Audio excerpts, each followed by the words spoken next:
Amén, gloria al Señor. Buenos días, amados hermanos, amadas hermanas, pastores, ministros de la palabra del Señor. Muy buenos días, les saludamos desde el Ministerio de Restauración a las Naciones. Y el día de hoy, amados hermanos, para nosotros es un honor el poder compartir la palabra de Dios. Sean ustedes bienvenidos una vez más a la Escuela de Teología Bíblica. Y damos paso a nuestro amado pastor y profesor Juan José Muro.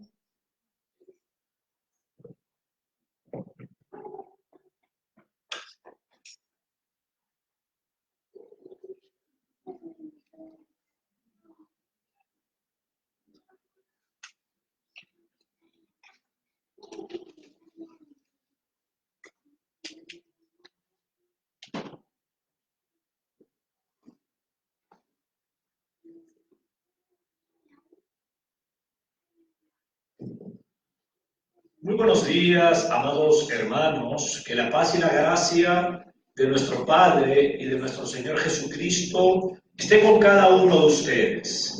Queremos saludar a todos los señores ministros y hermanos en general que nos ven a través de la televisión cristiana aquí en el Ecuador, en toda Sudamérica, Centroamérica, Norteamérica y Europa.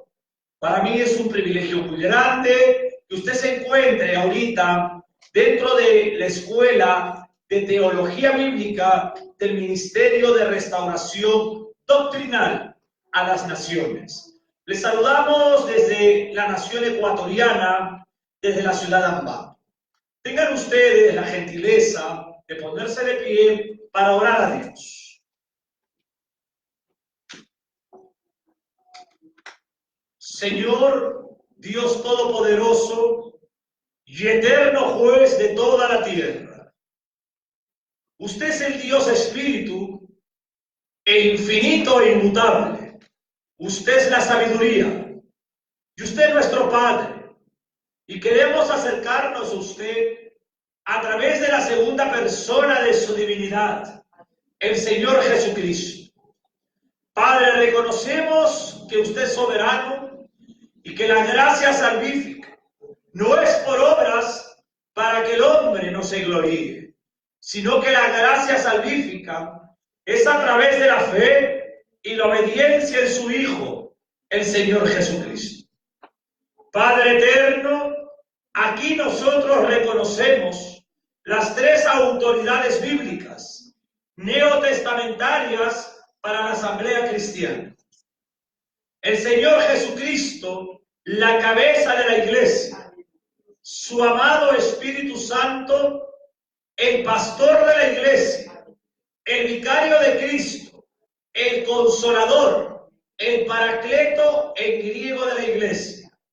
Reconocemos que la Biblia es palabra de Dios, palabra infalible, y que nosotros, Padre, creyentes, falibles, tenemos que aprender la doctrina y caminar conforme a su palabra.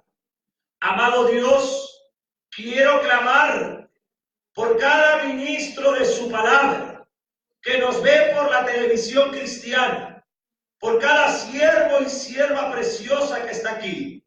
Te clamo por ellos, te ruego por sus ministerios, te ruego por sus matrimonios e hijos.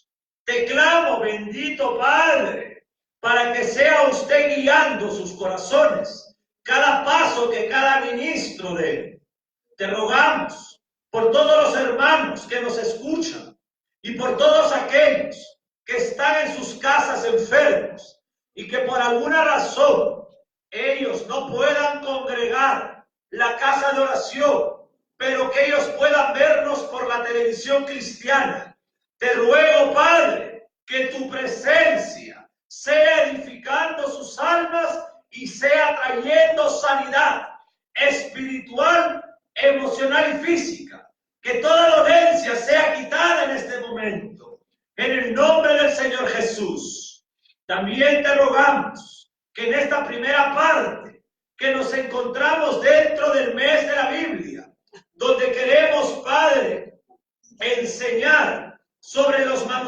manuscritos originales de la Biblia y las diferentes razones de las traducciones existentes.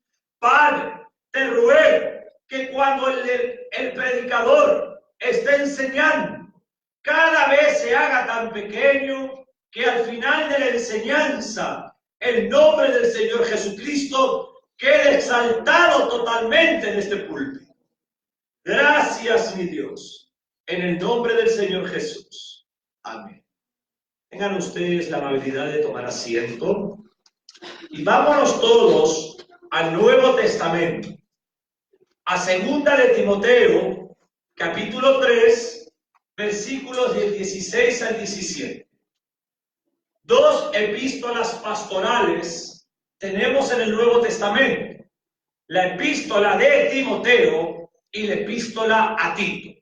Las dos fueron escritas por el último de los apóstoles del colegio apostólico, el apóstol Pablo. Y tenga usted el honor, mi hermana Yasmín, de leer dos versículos.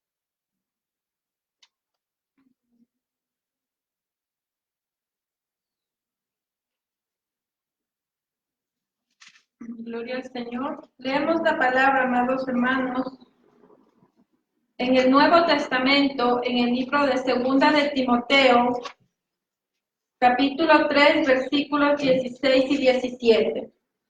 Leemos la palabra del Señor en el nombre del Padre, en el nombre del Hijo y en el nombre del Espíritu Santo. Toda la Escritura es inspirada por Dios y útil para enseñar, para redarguir, para corregir, para instruir en justicia, a fin de que el hombre de Dios sea perfecto, enteramente preparado para toda buena obra. Muchas gracias, mi hermana Yasmín, y vamos a trabajar con el plumón, mi hermana Yoconda. Quiero el día de hoy, damas y caballeros, hablar sobre la primera parte de los manuscritos originales de la Biblia y la razón de las diferentes traducciones que tenemos el día de hoy. La Biblia ha sido escrita aproximadamente y probablemente más años, 1400 años. Algunos eruditos dicen que fue a través de 37 autores humanos o probablemente 40 autores humanos. Vamos a poner 1400 años y 37 a 40 autores humanos. Algunos, cuando observamos, por ejemplo, que existe mucha distancia entre el primer escrito, que muy probable sea el libro de Job, y el último escrito de la Biblia del Nuevo Testamento. Solamente ponemos 1437 y 40 autores humanos. El corazón del Antiguo Testamento fue escrito en hebreo prácticamente todo, salvo algunas porciones del profeta Daniel y también del profeta Ezequiel, que están escritas en arameo. Vamos a poner Antiguo Testamento, hebreo, y algunas porciones del profeta Daniel y del profeta Ezequiel escritas en arameo. Si nos vamos al corazón del Nuevo Testamento, su totalidad fue escrito en griego.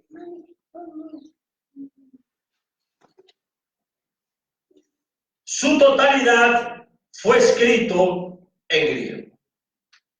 Hasta ahí nomás, mi hermana Yocondita. Muchas gracias.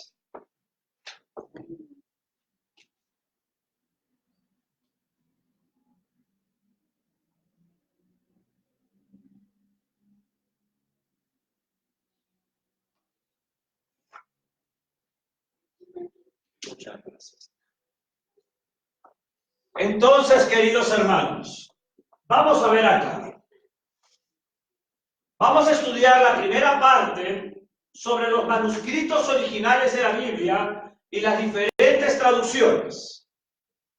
La Biblia aproximadamente ha sido escrita en un tiempo de 1400 años. Algunos les ponen 1500 y otros les ponen 600. No vamos a pelear por esos números. El orden de los factores no altera el producto. La Biblia fue escrita entre 37 y 40 autores humanos. Algunos dicen que fueron 37, otros que fueron 40 y un poco más. No es un tema de discusión. La Biblia en el Antiguo Testamento, el corazón de la Biblia fue escrito en hebreo. Su corazón. Pero dentro, como está acá, dentro del Antiguo Testamento, hay porciones, hay trozos del profeta Daniel y del profeta Ezequiel que están escritos en un arameo diplomático. Ya les voy a enseñar. Ahora, dentro del corazón del Antiguo Testamento, el hebreo, se encuentra un dialecto llamado paleohebreo.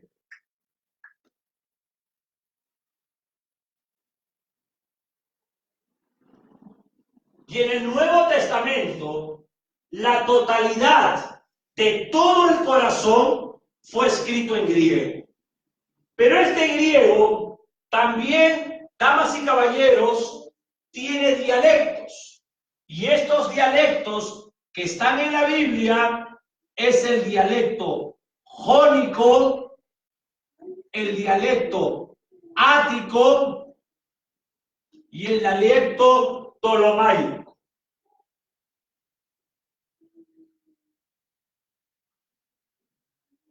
Tres dialectos para el griego: jónico, ático y ptolomaico. Les voy a dar, por ejemplo, un pequeño ejemplo. Alejandro el Magno tenía 4 generales. Y cuando el finado Alejandro Magno muere repentinamente, crea un caos dentro de su gobierno. Porque este hombre manejaba muchas ciudades en aquel entonces. Tanto así que llegó un momento dentro de la historia del finado Alejandro el Magno, después de su muerte, que se dividieron tierras los 4 generales. Entre otros, su hijo, hubo un grupo de personas que heredaron lugares de aquel entonces de sus conquistas. Pero sus 4 generales agarraron tierras. Y el general Ptolomaico agarró la tierra de Egipto. Y es ahí cuando en algún momento de la historia se escribió el libro de los Romanos, con el dialecto koiné ptolomaico. Este dialecto ptolomaico fue escrito el libro de los Romanos.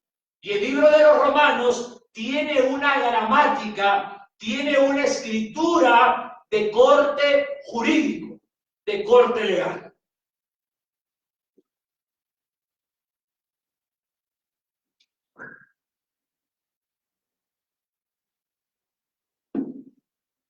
El griego, amados hermanos, es un conjunto de idiomas de la misma raíz, que son diferentes contexturas, pero se puede entender. Quiero volverlo a decir. El idioma griego es un conjunto de idiomas de la misma raíz, que son diferentes contexturas, pero que sí se pueden entender. Debemos de preguntarnos cuando nos acercamos, por ejemplo, a la Biblia: ¿quién la escribió? ¿Dónde está la respuesta? 37 o 40 autores humanos.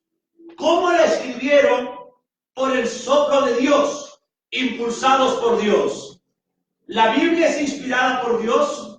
Toda la Biblia, damas y caballeros, es inspirada por Dios. ¿Y por qué? Porque la Biblia es palabra de Dios. Otra pregunta que podamos formularnos. ¿La inspiración es literal o conceptual? Cuando yo digo conceptual, estoy hablando de ideas. ¿La Biblia es literal, su inspiración o conceptual? La inspiración de la Biblia es literal. Cuando digo literal, es porque es palabra fiel de la inspiración de Dios. Vuelvo a decir, cuando yo digo que la Biblia es de inspiración literal, es porque es palabra fiel inspirada por Dios. Otra pregunta que nos formulamos. ¿La Biblia ha sido dictada por Dios? Dios no dicta la Biblia. Dios comunica el mensaje y el escritor escogido soberanamente escribe el mensaje. En la Biblia encontramos diferentes formas culturales de los autores humanos. Por ejemplo, no es lo mismo un hombre de leyes preparado en la mejor universidad del mundo conocido, un doctor, diría yo, honoris causa. El doctorado honoris causa, para nuestro conocimiento, es un título honorífico que da o que entrega una universidad, una asociación de profesionales, academias reconocidas, colegios a personas diferentes, pero personas que sean eminentes.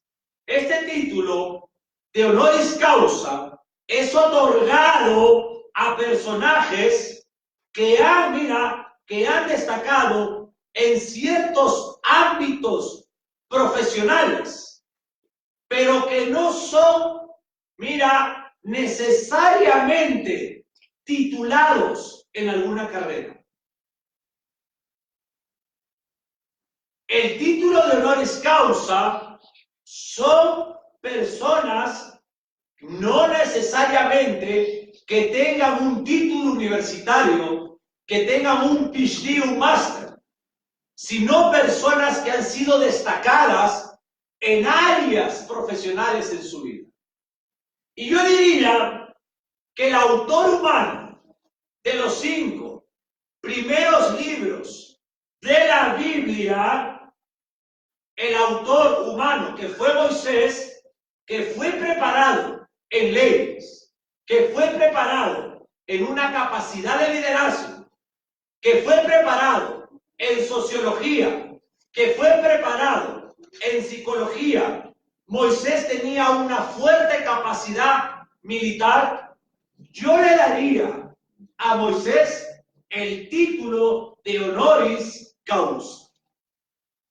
Moisés tenía estas características. Y si observamos, por ejemplo, a Salomón, Salomón fue el tercer rey de Israel. El primer rey fue Saúl, el segundo rey fue David, y Salomón, el hijo de David, fue un rey, pero déjeme decirle que fue un rey sumamente culto, al igual que la dinastía de los Ptolomeos.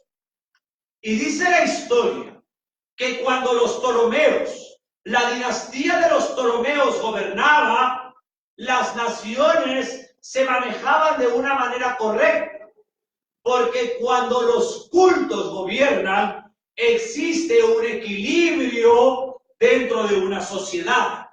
Hay una frase dicha en la antigüedad de esta manera.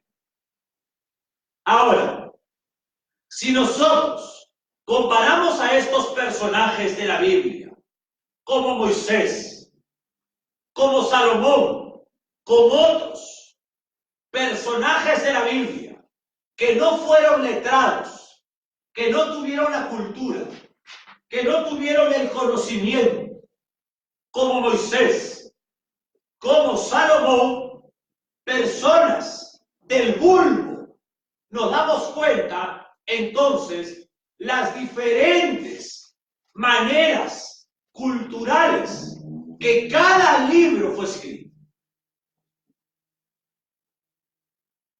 Los libros muestran a sus personajes, las características del personaje, del autor humano, con diferentes culturas, con diferentes tipos de erudición, con diferentes expresiones.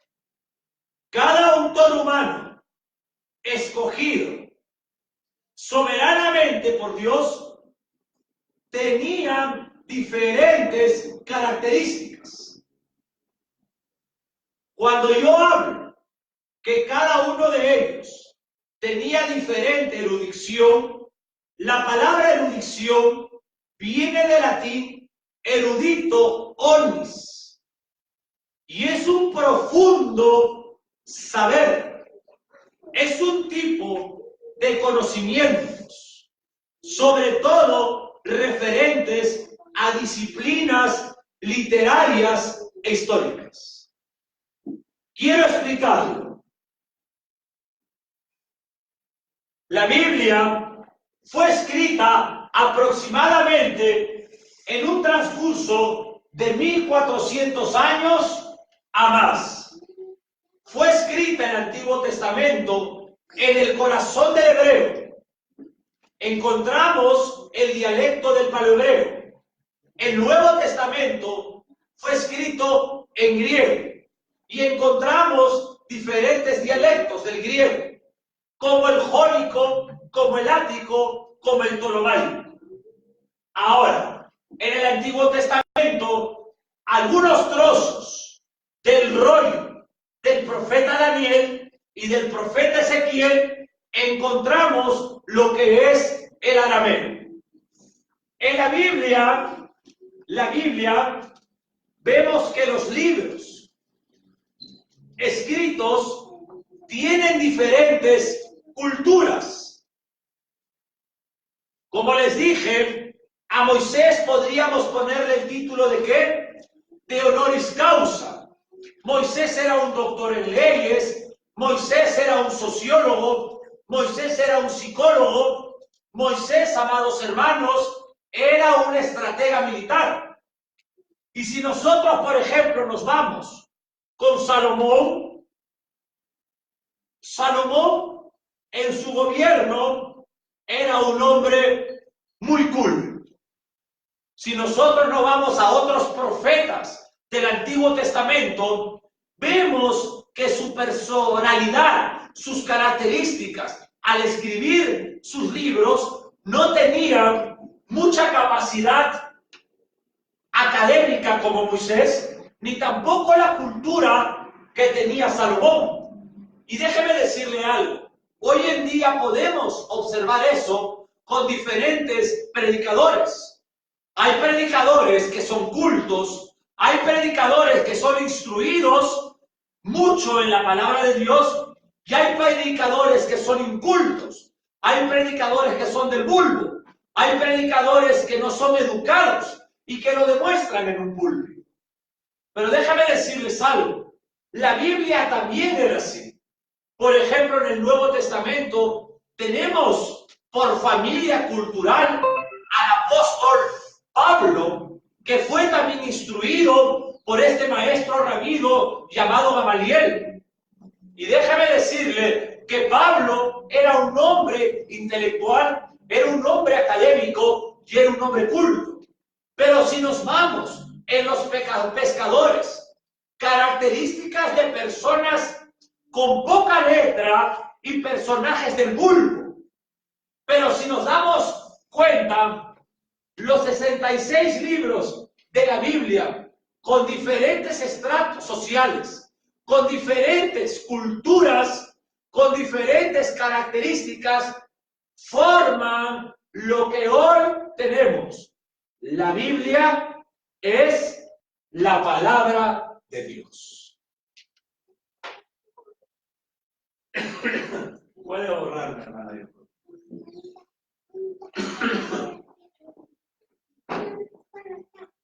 Ahora, el idioma hebreo, presten atención, el idioma hebreo es muy distinto al idioma conceptual y semánticamente. Escriba eso, por favor. El idioma hebreo es muy distinto al idioma griego conceptual y semánticamente. Por tercera vez lo voy a decir. Es muy importante escribir. El idioma hebreo es muy distinto al idioma griego. ¿De qué manera es distinto? Conceptual y semánticamente. El idioma hebreo es corto en vocabulario. El idioma hebreo es corto en vocabulario. Por tanto, es muy rico en figuras. Y nos vamos a ir, por favor, al Salmo 91.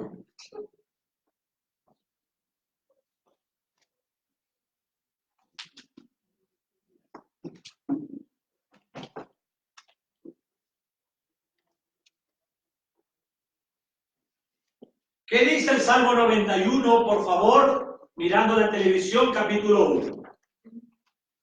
Libro de Salmos, capítulo 91, versículo 1. Morando bajo la sombra del Omnipotente. El que habita al abrigo del Altísimo morará bajo la sombra del Omnipotente. Muchas gracias. Miren lo que dice. El hebreo, el Antiguo Testamento, fue escrito en qué idioma? Hebreo. El corazón del Tanaj, el corazón del Antiguo Testamento es en hebreo. Y es muy diferente al griego, su escritura, tanto conceptual y semánticamente. Quiero volverlo a decir. El hebreo es muy diferente al griego en su escritura, conceptualmente y semánticamente. El hebreo es corto en vocabulario, pero les digo esto, si el hebreo es corto en vocabulario, es rico en figuras. Ya está el Salmo 91. Escuche la figura, léalo, mi hermana, ahí sentada. Léalo, por favor. El que habita al abrigo del Altísimo morará bajo la sombra del Omnipotente. ¿Se dan cuenta? El hebreo es corto en vocabulario, pero es grande en figuras. El que habita al abrigo del Altísimo morará bajo la sombra. Figurativo. El hebreo. Los griegos sería imposible que hablen este lenguaje. El lenguaje del griego no es figurativo, pero en el hebreo sí. ¿Amén? Amén. Ahora, cuando leemos el Salmo 91, lo que está hablando los hebreos es de una figura que puede ser comprensible, expresada y comparativamente. Léalo despacio. El que habita al abrigo del Altísimo morará bajo la sombra del Omnipotente. ¿Se dan cuenta? El Dios de la gloria abriga a todos. Mira qué lindo. Y el que se mete debajo de ese abrigo está morando bajo la sombra del Omnipotente. ¿Y cómo se llama esta figura que estás morando bajo la sombra? Se llama tutela. Es como una gallina protege a sus polluelos. es figurativo. El hebreo es corto en vocabulario, pero grande en figuras. Ahora, un griego no diría eso. El idioma griego, como uno de mis maestros lo dice. Uno de mis maestros, el maestro Samuel Millos, dice que el griego en su lenguaje es la matemática.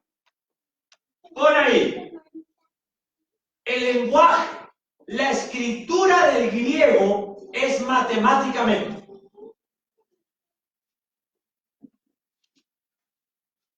El griego tiene una formulación expresiva. Jálele unas rayitas. Matemática, expresiva, concreta, y analiza cada una de las palabras.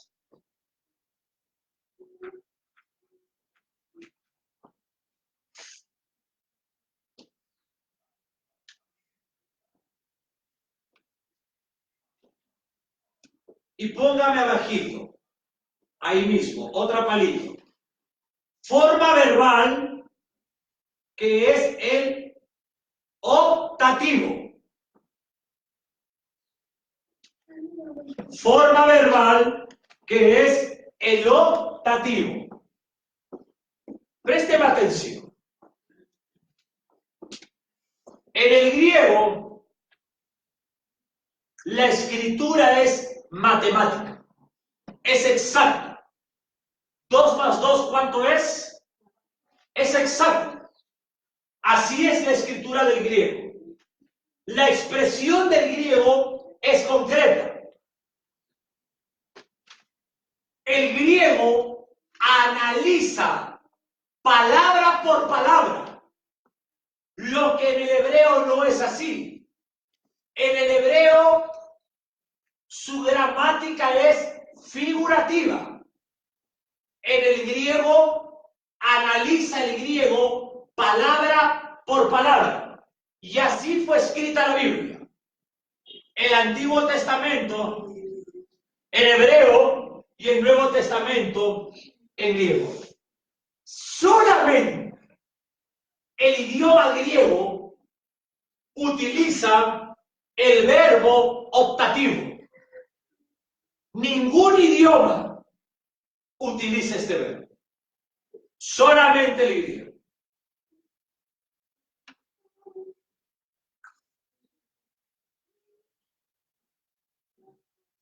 Por lo tanto, los idiomas antiguos del Antiguo Testamento, gracias mi hermana Yocondita para que escriba un poquito, los idiomas antiguos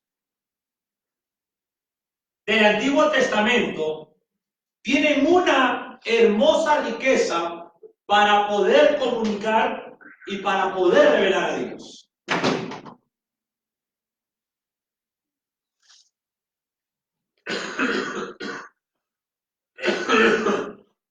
Si nosotros, amados hermanos, recordamos la historia de los dioses antiguos o de los dioses mitológicos, damos un ejemplo de los dioses guerreros. Y muchos de estos dioses guerreros exigían, por ejemplo, que su hijo el mayor sea pasado por el fuego, por ejemplo. Pero el Dios de la Biblia, el Dios verdadero, es el Dios de la gracia. Es el Dios de toda misericordia, es el Dios de amor, es el Dios de perdón.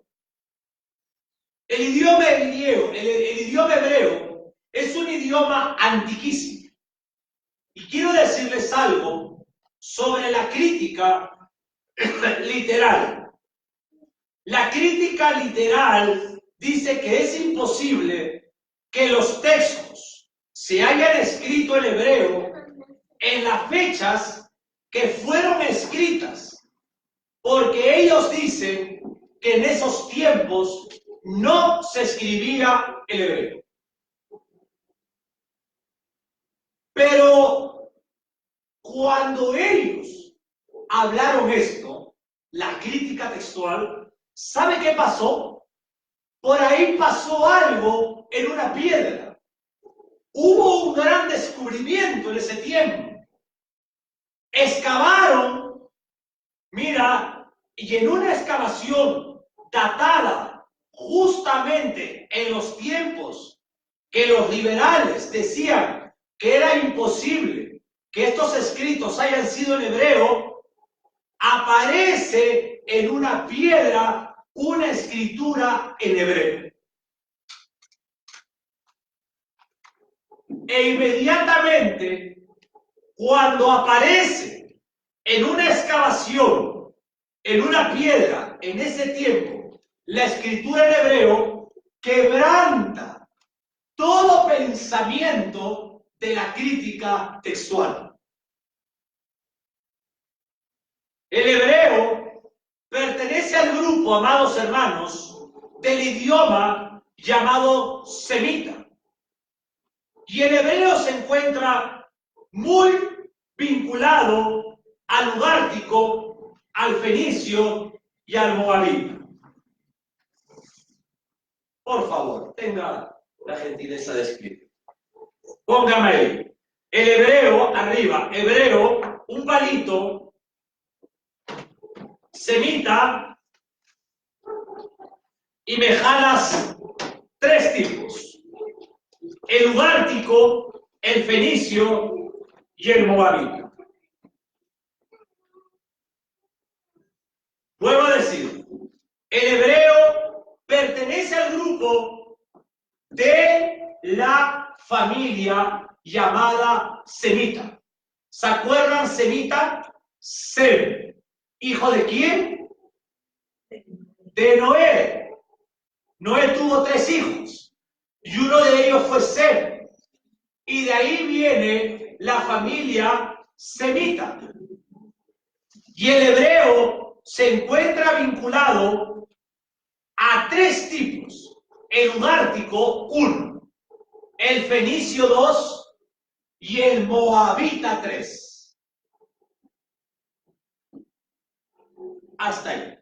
De modo, amados hermanos, que el hebreo es una de las manifestaciones del idioma moabita, seleccionado por Israel, desarrollado por Israel y escrito por Israel. El hebreo es un idioma cananeo, modificado y trasladado por un pueblo que elaboró ese idioma. Es ahí que en esa transición aparece el dialecto llamado paleohebreo.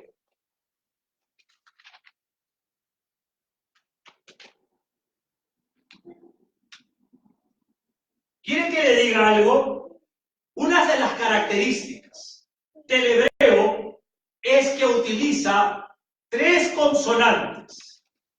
Claro que tiene más consonantes, pero estas 3 consonantes mezcladas con el sonido vocal genera y origina una serie de palabras.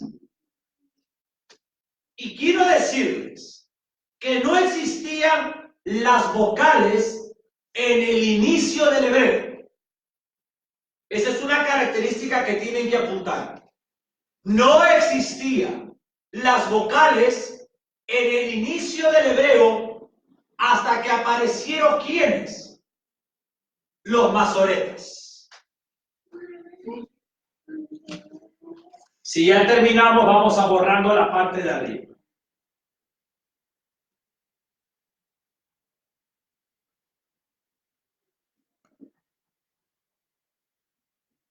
Ahora, en ese idioma hebreo es transmitido la mayor parte del Antiguo Testamento.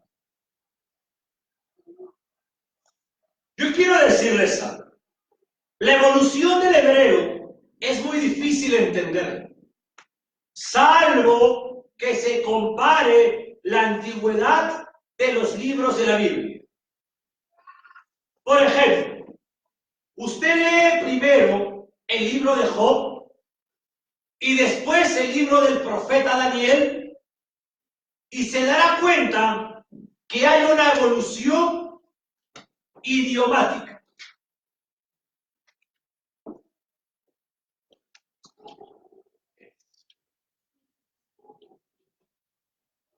Si usted lee primero, por ejemplo, el libro de Job, si usted lee primero el libro de Job y después lee el libro de Daniel,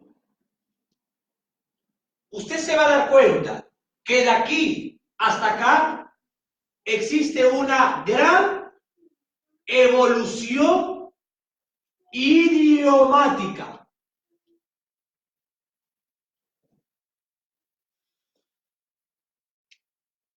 Una gran evolución idiomática.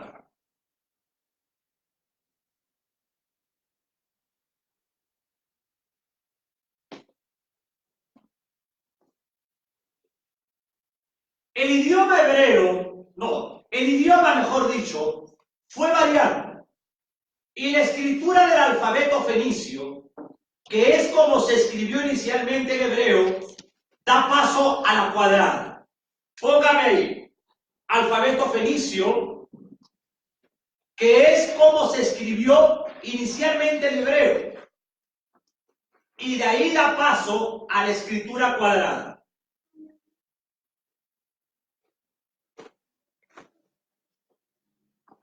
Miren eso. Comienza con el alfabeto fenicio y da paso al hebreo.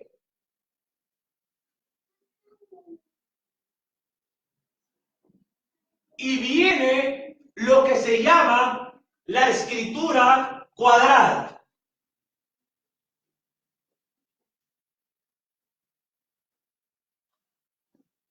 ¿Por qué se le llama cuadrada? ¿Se dan cuenta? Yo les dije que en el hebreo es corto el vocabulario, pero es grande en figuras. El alfabeto fenicio da paso al hebreo. Y de ahí viene la escritura cuadrada. ¿Por qué es cuadrada? Porque están dentro de un cuadrado.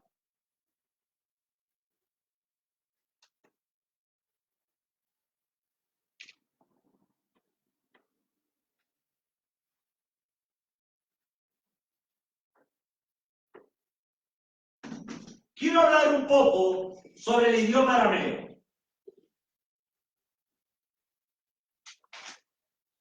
El idioma arameo es el idioma diplomático.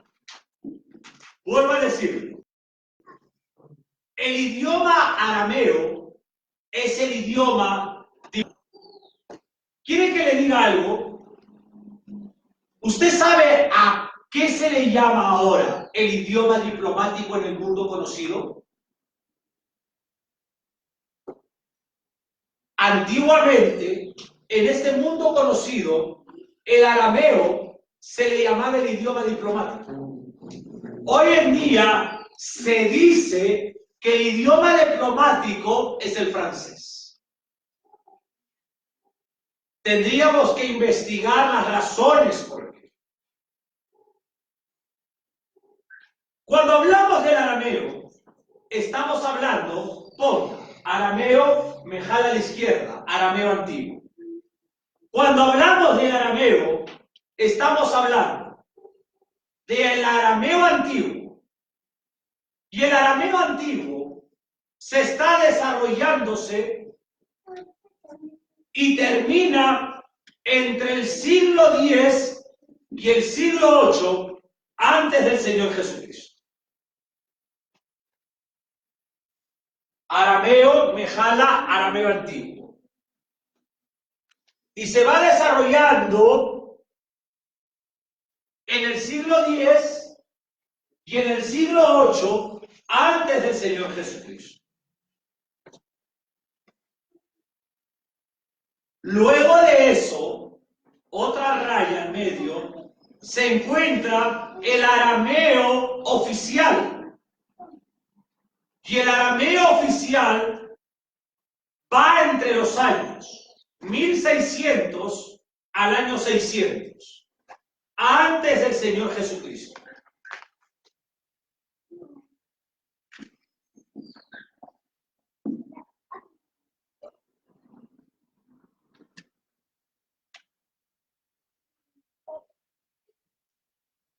Entonces, el arameo, sale el arameo antiguo y termina entre el siglo X y el siglo VIII, pero acá se va desarrollando. De ahí, en este desarrollo, viene el arameo oficial. Y el arameo oficial, mira qué interesante, es lo que se escribió los trozos del libro de Daniel.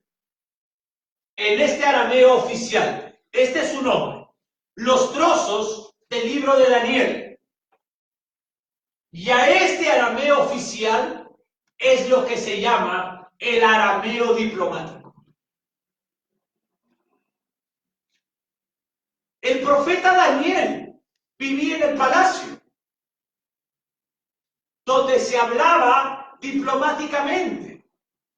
Para Daniel era normal escuchar la diplomacia y la cultura del lenguaje.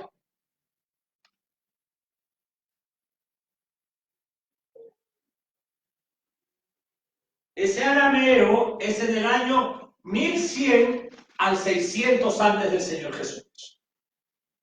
1100 al año 600 del Señor Jesucristo. El ministro Daniel era un diplomático. Recordamos que él se encontraba metido en el reino. Y él había llegado a alcanzar un nivel muy alto, porque se codiaba, se socializaba con gente de un nivel intelectual, de un lenguaje, de una manifestación lingüística de un nivel alto. Y el profeta está escribiendo en un idioma que para él era normal. El arameo diplomático era lo que se llama el arameo oficial. Ahora, luego llegamos al tercera raya del arameo.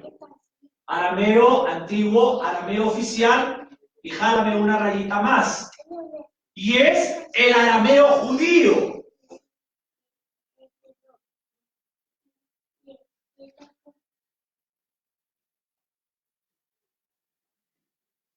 Vuelvo a decirlo. Préstame. Miren esto. Está el hebreo en el Antiguo Testamento, viene el arameo. Y el arameo tiene el arameo antiguo, que fue la transición del arameo. De ahí viene el arameo oficial, de lo cual fue escrito trozos del libro del profeta de Daniel y el profeta Ezequiel. Este es el arameo oficial. ¿Cómo se le llama? El arameo diplomático. Pero hay un tercer arameo, que es el arameo judío. Y en la transición del idioma arameo, miren, 1, 2, 3. En este arameo judío es que se habla en Israel.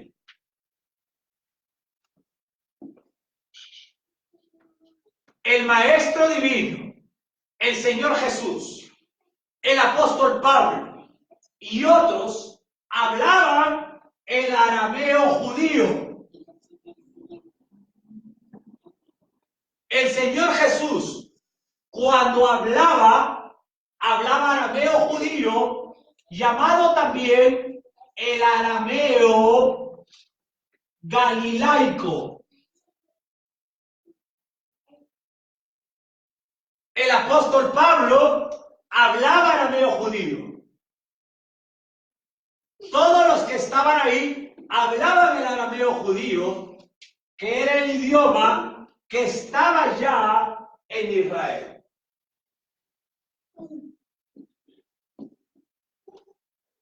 El arameo judío es el traslado del arameo diplomático al uso cotidiano de la lengua de Israel. Apunta. El arameo judío es el traslado del arameo diplomático al uso cotidiano de la lengua en Israel, o también llamada Palestina.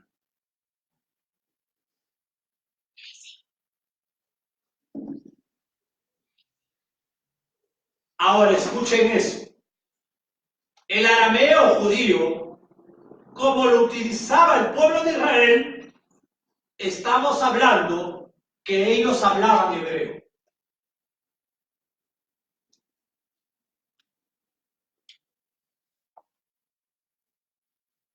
El arameo judío lo utilizaban más que nadie el pueblo de Israel. Estamos hablando que el pueblo de Israel hablaba hebreo. Cuando el último de los apóstoles, el apóstol Pablo, sube a la torre Antonia o a la fortaleza Antonia, esta fortaleza Antonia que divisaba todo el templo, el centurión le pregunta a Pablo, ¿tú sabes griego?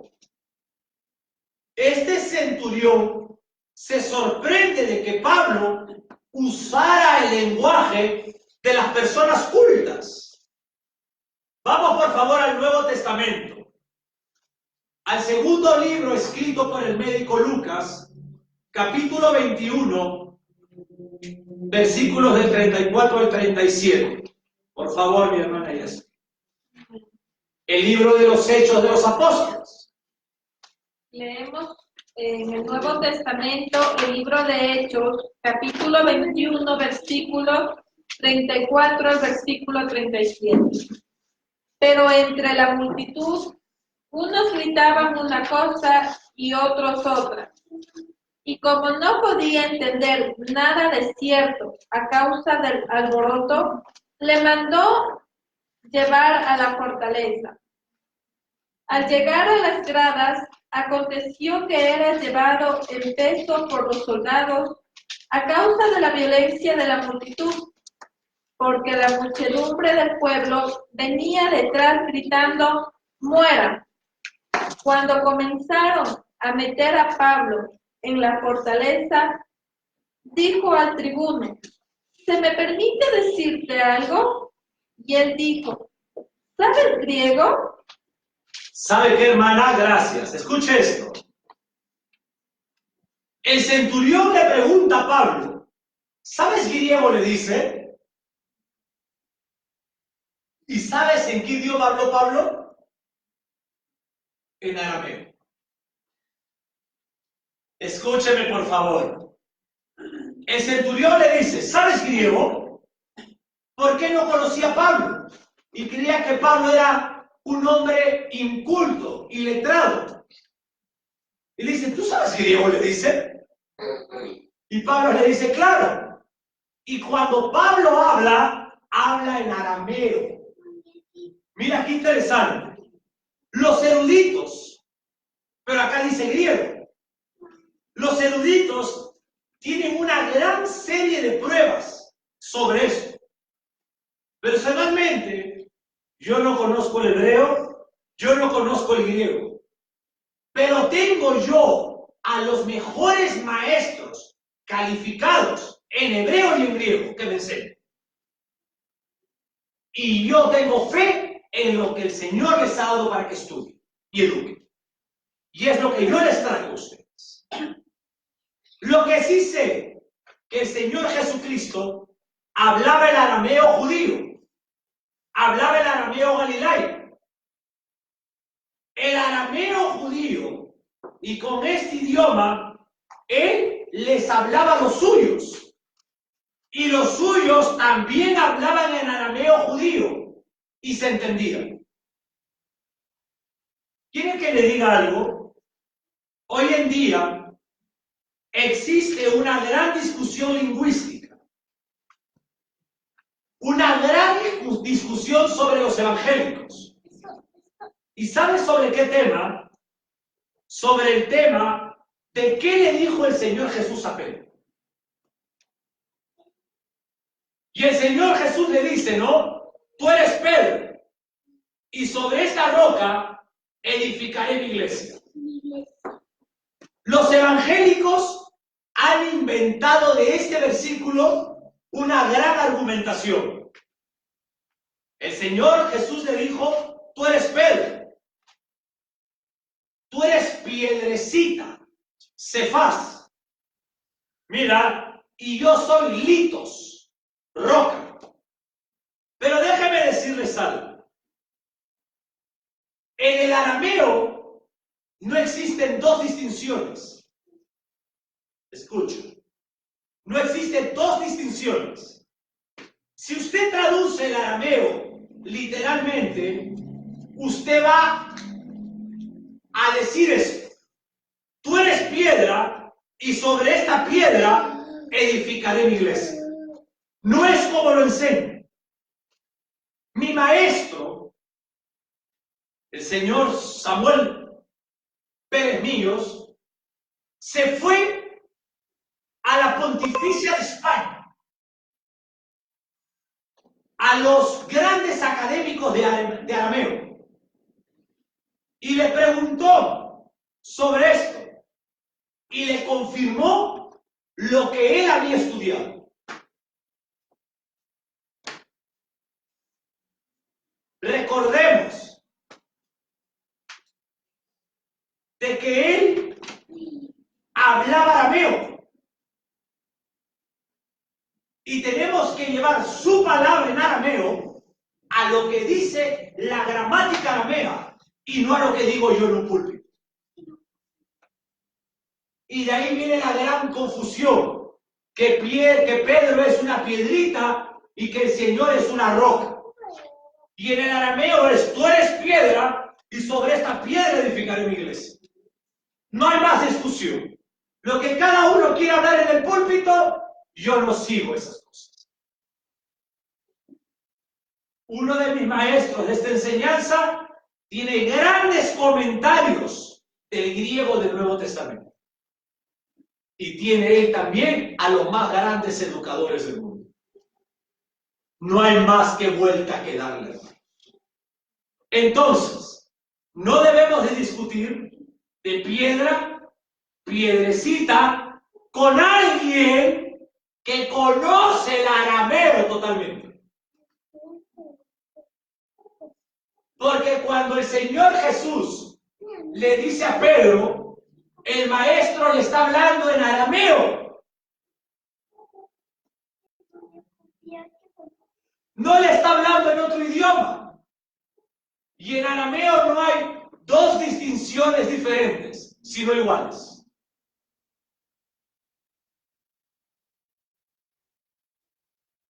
La versión que utilizaban los judíos del Antiguo Testamento, ponga, versión judíos, Antiguo Testamento, fue la Septuaginta. Vuelvo a decir, la versión que utilizaban los judíos para hablar del Antiguo Testamento no era la versión original, sino que ellos utilizaban la traducción de la Septuaginta.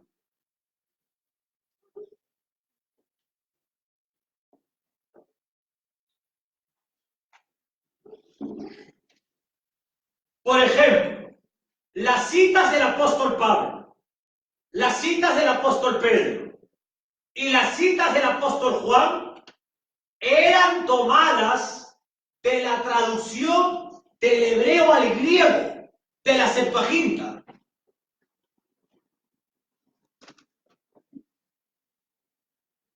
Esto no es una herejía, no es herejía, sino es lo que realmente entendían, lo que decía el texto hebreo al traducirlo al griego. Con esto vamos a estar terminando esta primera parte de este domingo hasta el otro domingo. Quiero volver a decir, gracias, la versión que utilizaban los judíos del Nuevo Testamento, cuando Pedro y Juan en el Nuevo Testamento citaban, ¿no?, versículos del Antiguo Testamento, ¿o no? Sí, ellos cuando citaban, no citaban la Biblia hebrea original, sino que ellos citaban la versión de la Septuaginta, que es la traducción del hebreo original al griego. Y déjame decirles algo. Usted me preguntará, ¿eso es una herejía? No lo es, sino que ellos lo entendían así.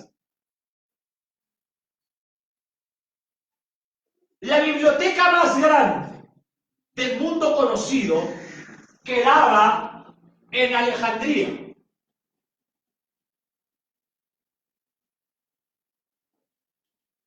Alejandría tenía 1 millón aproximadamente de ejemplares.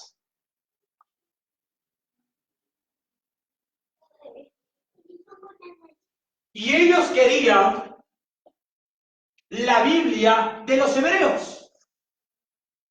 ¿Y qué hacen? Mandan a hablar con el sacerdote. Alejandría manda a hablar con el sacerdote para que por favor le den una Biblia hebrea. Y déjame decirles algo. Esta Biblia la tradujeron en griego.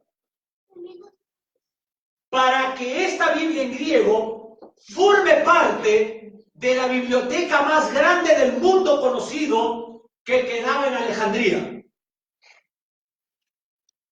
Y esta versión se llama la Septuaginta. Y Pablo, Pedro y Juan, cuando citaban los versículos de los libros del Antiguo Testamento, lo hacían en la versión Septuaginta.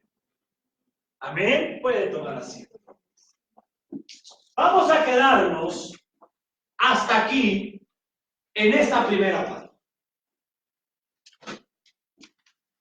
Ya tenemos en las páginas web la enseñanza sobre la Biblia de Casiodoro de Reina, revisada por Cipriano de Valera, monjes jerónimos. Y ahora estamos viendo las traducciones y manuscritos y diferentes versiones de la Biblia. Y el otro domingo, si el eterno Dios nos permite, seguiremos. Quiero agradecer a todos los ministros de la palabra y hermanos y damas y caballeros que nos ven por la televisión cristiana. Es un honor muy grande el que nosotros podamos estar en este tiempo aquí y que usted pueda ser partícipe de la Escuela de Teología Bíblica del Ministerio Doctrinal a las Naciones del Ambato, Ecuador. Que la paz del Eterno esté con cada uno de ustedes. Vamos, por favor, a agradecerle al Señor.